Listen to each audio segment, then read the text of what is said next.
DNA புறம் எப்படி இருக்கு அப்படின்னா இங்க நம்ம பார்க்க போறோம். லவ் ஃபீலியரு, அதனால 24 மணி நேரம் குடிச்சிட்டு வேலை வெத்திக்கு போகாம சுத்திக்கிட்டு தருத படத்துடைய கதாநாயகனுக்கோ பாரலிங் பர்சனாலிட்டி டிசார்டர் அப்படின்னு சொல்லி ஒரு மன நோய் இருக்கக்கூடிய படத்துடைய கதாநாயகிக்கும் படத்துடைய ஆரம்பத்திலேயே கல்யாணம் ஆக கொஞ்ச நாள் கழிச்சு இவங்களுக்கு பிறந்த 10 நிமிஷத்துல திடீர்னு அந்த ஆஸ்பத்திரியிலேயே காணாம போன தன்னுடைய குழந்தைய தானே எப்படியாவது களத்துல இறங்கி கண்டுபிடிக்கணும் அப்படிங்கிறதுக்காக களத்துல கதாநாயகனை இறங்க போக இதுக்கப்புறம் இந்த கதையில என்னதான் நடந்தது, இதுதான் இந்த படத்துடைய மொத்த கதையே. மைல்டு ஸ்பாய்லர்ஸ் அஹெட், மொத்த விமர்சனத்தையும் பொறுமையாக கேட்டு அதுக்கப்புறம் எந்த காலம் வேணாலும் நீங்க இருங்க.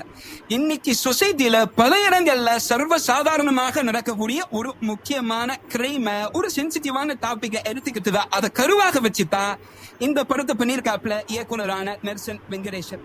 இந்த படத்தை கிளைமேக்ஸுக்கு முன்னாடி இந்த மாதிரி கிரைம்ஸ் எல்லாம் இந்த மாதிரி நபர்கள் எப்படி ஆர்கஸ்ட்ரேட் பண்றாங்க அப்படிங்கிற விஷயத்த அந்த ஒரு 5 நிமிஷம் எப்பிலாக்கு மாதிரி ஒரு காட்சியாக வச்ச விதமாகட்டும், நீங்க எதிர்பார்க்காத ஒரு சின்ன ட்விஸ்ட வச்ச விதமாகட்டும், கிளைமேக்ஸ்ல அந்த கோவில் சீக்வன்ஸ் அவங்க கன்சியூவ் பண்ண விதமாகட்டும் சொல்லி இந்த படத்துல ஒரு சில விஷயங்கள் ரொம்ப நீட்டாக ஒர்க் அவுட் ஆயிருக்கு அப்படின்னு நான் சொல்லுவேன். மொத்தமாக இந்த DNA நம்ம பொறுத்தளவுக்கு ஒரு ஓகேஷான வாட்சரா. ஆனா நீங்க பெண்களாகவோ இல்ல குழந்தை பேரு இல்லாம பல வருஷம் இயங்கி கடைசியில தவமிருந்து பெத்த பிள்ளை சாரி என் புள்ள அப்படிங்கிற மாதிரி பேரண்ட்ஸ் ஆகி இருந்தீங்க அப்படின்னா இந்த படம் இன்னுமே கூட கொஞ்சம் பெட்டராக உங்களுக்கு ஒர்க் அவுட் ஆகிறதுக்கு வாய்ப்பு இருக்கு. அதுக்கான பொறுத்தளவுக்கு இந்த படத்துல எதுவுமே கிடையாது. இது ஃபேமிலியோட பார்க்கக்கூடிய படம் தான்.